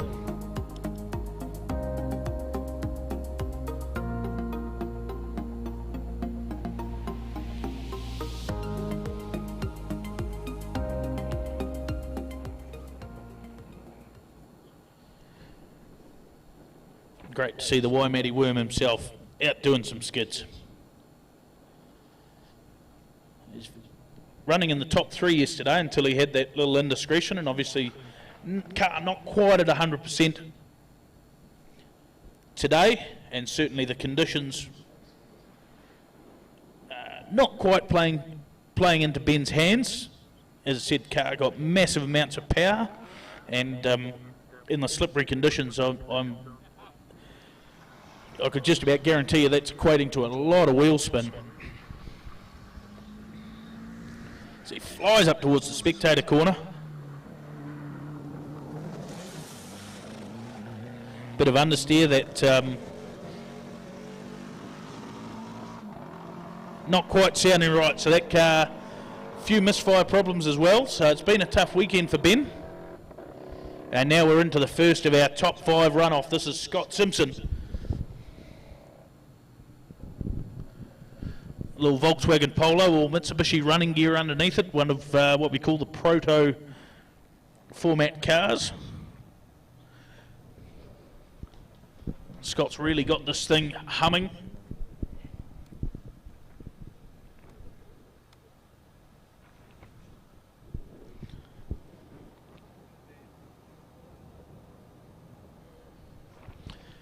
He's absolutely flying. He'll be right up in the upper gears as he works his way up through the rocks towards this tricky right-left-hand combination.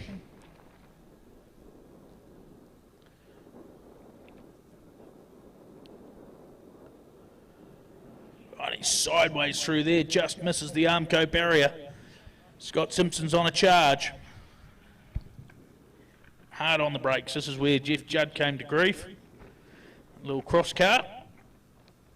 Round the tyres.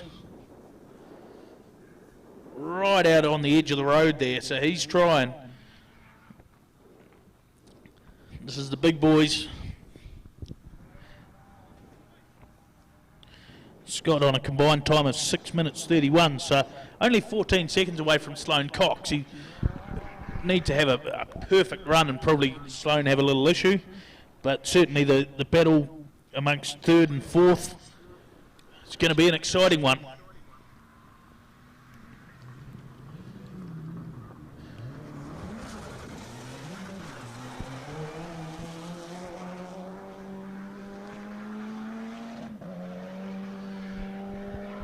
Look at the amount of power off the ground, the Polo.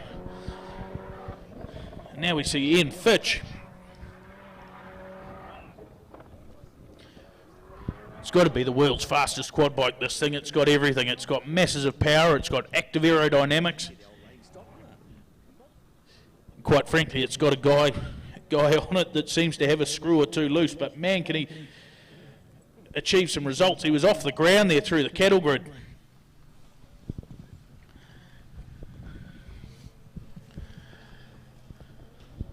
This is seriously spectacular to watch. Look at him leaning his body side to side, transferring the weight, trying successfully to keep this quad bike on the road.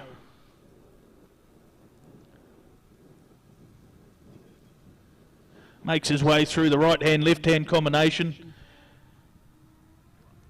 Absolutely flying down towards the series of hairpins. Look at that, tipped in from a mile back.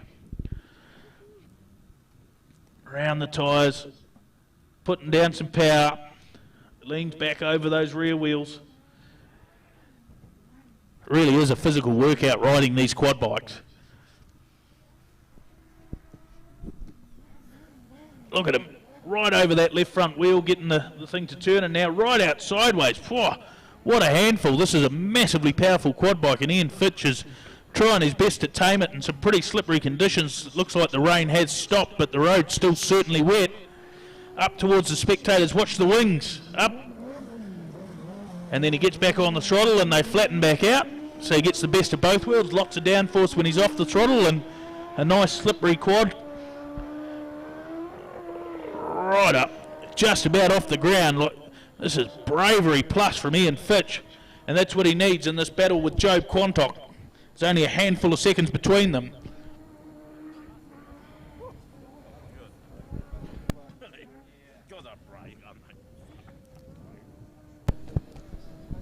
Job Quantock, he knows what's on the line here too. We've already seen his father Dave, but Job's certainly been one of the stars of the Ben Nevis Station Golden 1200 hill climb.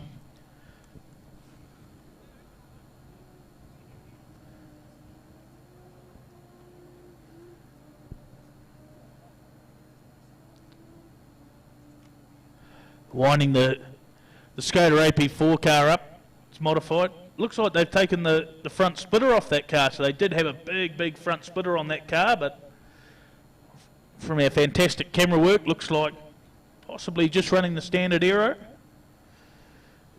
Yes, can confirm, no wild aero. Oh, using all the road through the left-hander.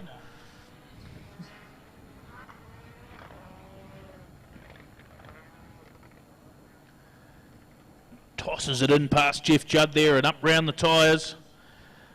Looking very smooth and fast from Job Quantock.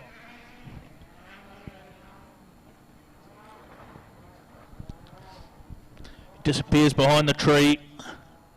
He'll come back into view. Just pitches it in. Up past the Golden 1200 sign. Around that final corner and up towards the spectator hairpin.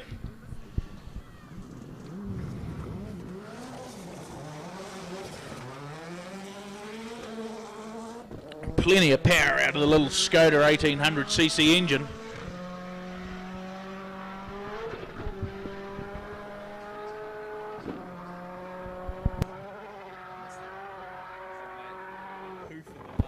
And now Sloane Cox sitting in second place at the moment. Oh, look at that. He is trying. Bouncing around. Throwing that car in, the hill climb beast.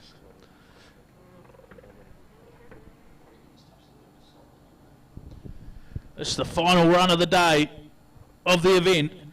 Up over the, fully committed through the cattle stop. Oh, look at that. Absolutely sideways. Sloane is no stranger to throwing this car around, and it's spectacular to watch.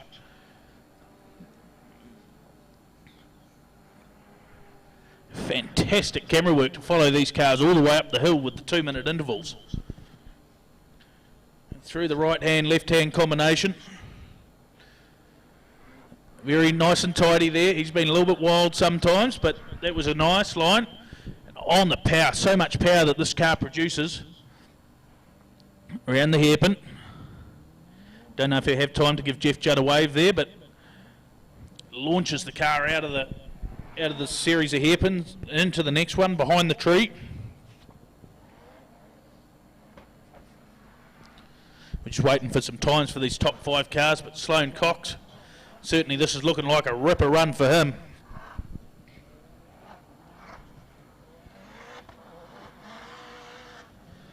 Listen to that car just scrambling for traction. He's all over the road up to the spectator junction. Big Scandinavian flick. Chucks it in. Plenty of support for Sloane there from the spectators. And he firing that power down. Listen to the car, the front car. Oh, right off the ground, Sloane Cox. He is flying. Whoa, speaking of flying, Hayden Paddon. Big sideways. Hayden got a reasonably comfortable lead. He's been the only car under the 3-minute barrier all weekend. But he is throwing that little Hyundai around.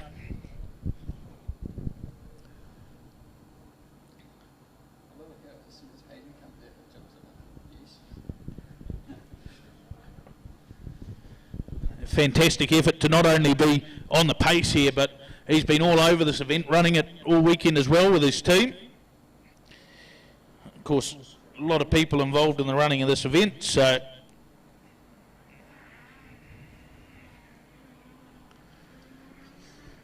just waiting on the last few times to come through. But Hayden Paddon is absolutely flying up the hill.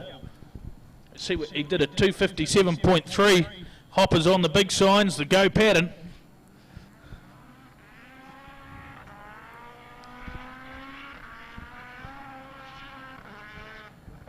Look at that, just throwing it in. Up past Jeff Judd in the cross cart. Back around the tyres. Oh, a little bit untidy there from Hayden, but certainly very quick to get on the gas as he disappears up behind the tree.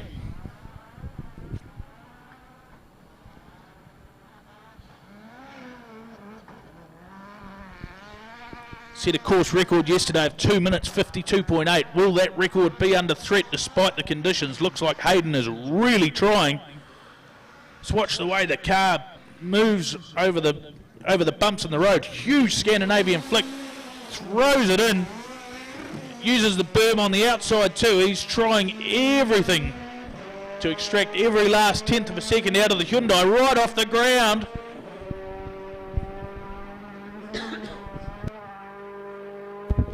He tosses it in over the top of the crest. And out of view as we move into the quad bikes now. And we'll bring you the times from that top 5 runoff as soon as we have them. Got some good ones, so it doesn't look like Ben Terry's made it to the top of the hill, but huge time from Sloane Cox, a 3-minute 2.3. Job Quantock with a 3-minute 10.5. Ian Fitch a 3:09.9. So at this stage it looks like your top 5, Scott Simpson in 5th place, 4th place Ian Fitch, Job Quantock in 3rd, Sloane Cox in 2nd, and it looks like Hayden Paddon is going to take out the inaugural Ben Nevis Station Golden 1200 hill climb as we get into the first of our quad competitors outside of Ian Fitch, who's got that class fairly comfortably wrapped up, we believe. But we wait for that time from Hayden Paddon. Let's just see what he can do. Can he go under that 2 minute 52.3 second record? 2 minutes 52.8.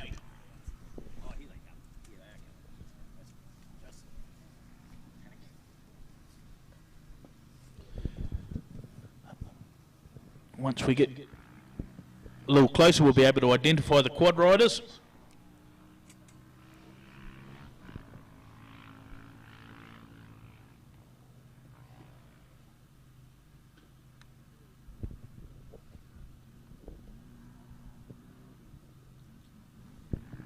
So Hayden Paddon's time through a 2 minutes 56.5, seriously fast in these conditions. And well done to him, the victor of the inaugural Ben Nevis Station Golden 1200 Hill Climb.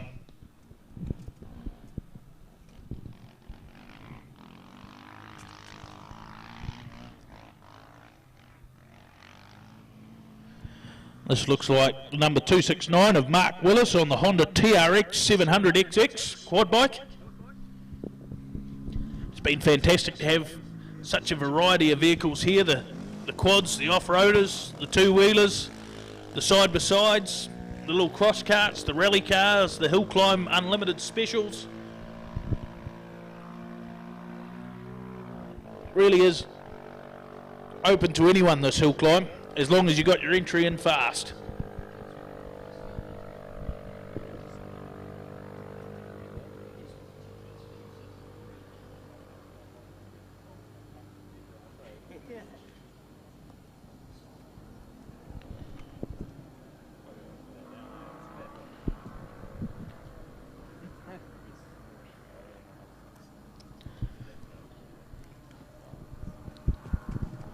So we'll just get this one a little closer so we can identify the rider.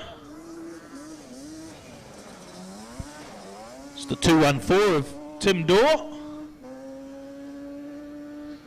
Rain jacket flapping away.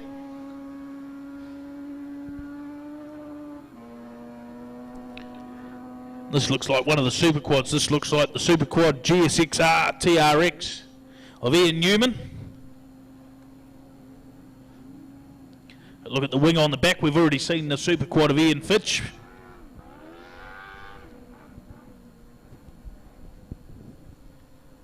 You can hear the raw power of these just wheels spinning their way up the hill. So much power on a little quad bike.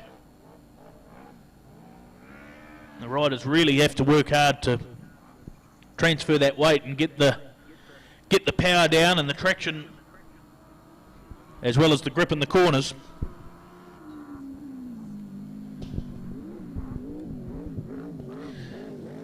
Ian Newman, and he powers off up the hill. This is where the serious bravery comes in for these guys. It's brave enough in the rally cars. Imagine what it's like. Oh, right off the ground. Absolutely nuts from the quad bikes. As we watch Darcy Prendergast work his way up the hill. He's around the tyres, working those big wings hard. Go Darcy. Hopper's a big fan.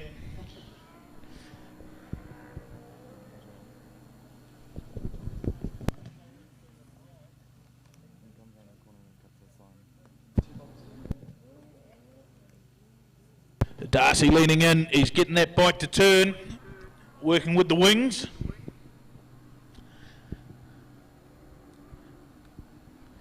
Right out wide as he comes up towards the spectators area, around the hairpin.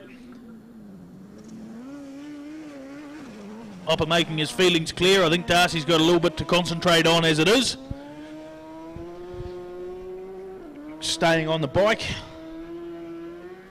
He's just about off the ground as well. This is one of the more bizarre things I think we've ever seen at the Ben Nevis Station Golden 1200 Hill Climb. You can hardly hear it coming. It looks more like one of the service vehicles, but I can guarantee you it's one of the race cars. It's the Mitsubishi Pajero of Ron Crosby. And he fair throws this thing around. Part of the off-roaders that are here with us. We get down into the final handful of vehicles at the Ben Nevis Station Golden 1200 Hill Climb, and it's a great chance to thank the likes of Ben Nevis Station, the Hyundais, the Hondas, the Repcos, the GoPros. If you have been out there filming today, make sure if you've got a great video, chuck it up on social media with the hashtag GoPro Golden 1200, and you could win yourself a GoPro Hero 8. Fantastic bit of kit. You make yourself some pretty good videos just like these as the rain returns. Ron Crosby makes his way up to the spectator area. The way he throws it around, it looks like it's just going to fall over on him, but it stays on four wheels, and all things considered, he's doing a really good job.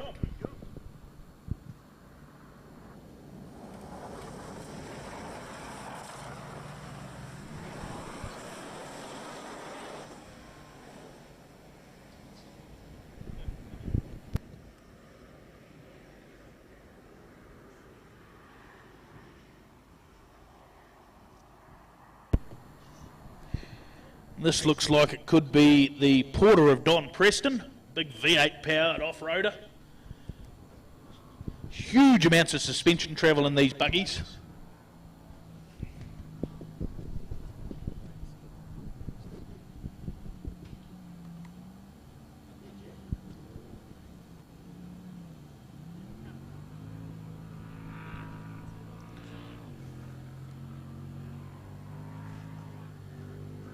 Be like sitting in an armchair, that thing with suspension like that.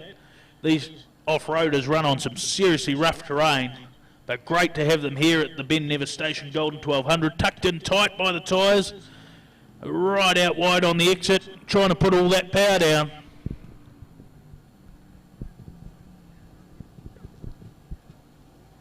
Works his way behind the tree. He come up around the left-hander. Again, tucks it in nice and tight. It's good stuff here from Don Preston, the big V8 roaring its way up the hill.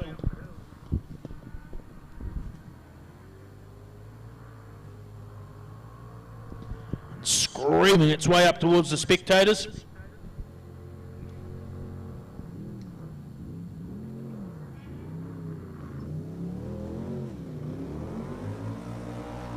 Struggling to get the power down and out of the hairpin. Look at the size of the shock absorbers on the back of that.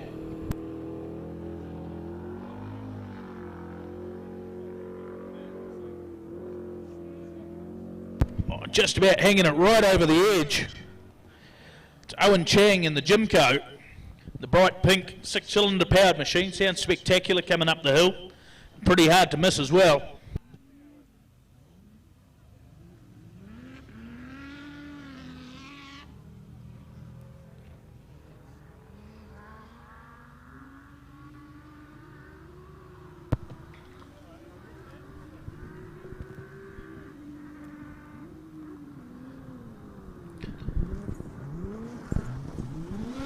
Sprays our camera with stones right out on the berm. Look at that, sliding his way up the road.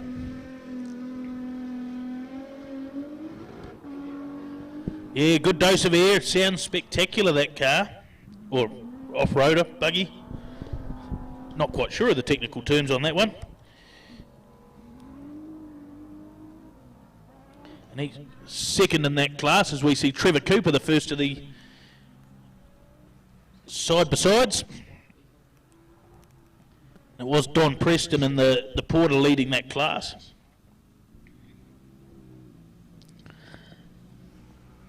Trevor Cooper second place at the moment of the side-by-sides.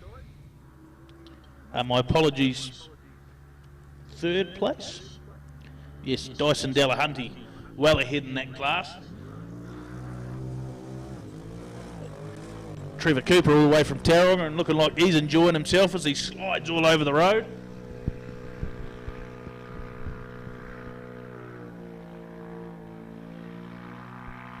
So we see Roger Mackay, former rally man, now into his side-by-sides.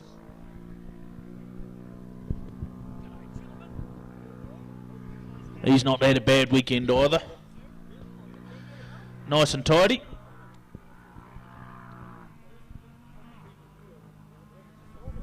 Disappears around the back of the tree.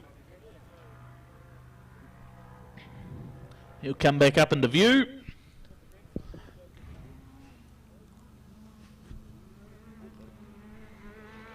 Past the Golden 1200 sign, and he'll work his way up towards the spectators.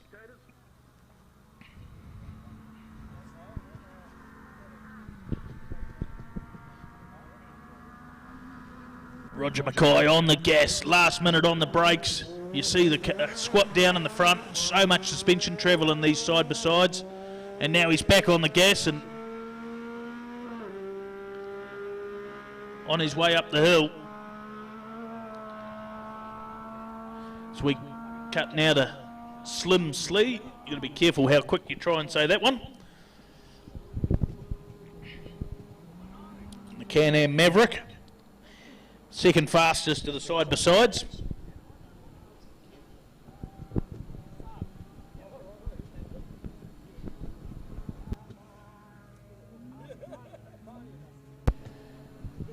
Viewers from all over the world tuning in. It's fantastic to see such support for the inaugural Ben Nevis Station Golden 1200.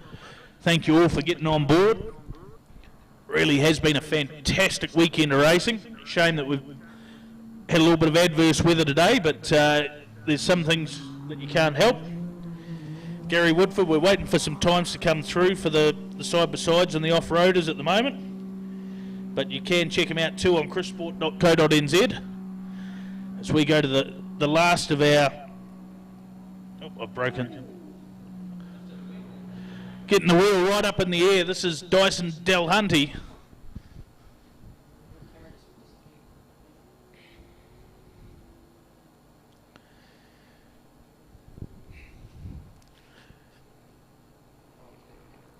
He has by far been the pace setter in this class.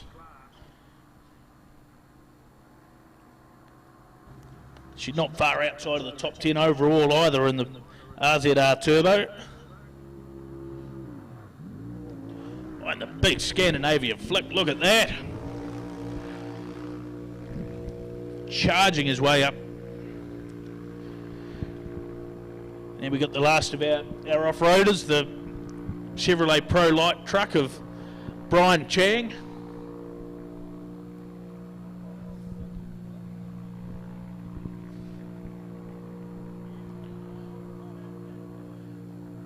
Brian, long-time off-road competitor, and the bright yellow truck certainly looks like it's doing the business.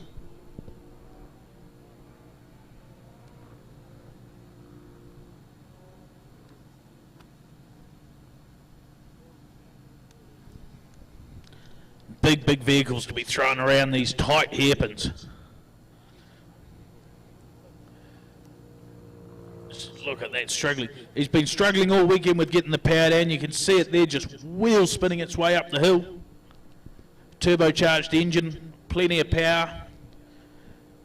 Doesn't seem to like getting out of the tight stuff. That rain is still belting down, which isn't going to help that.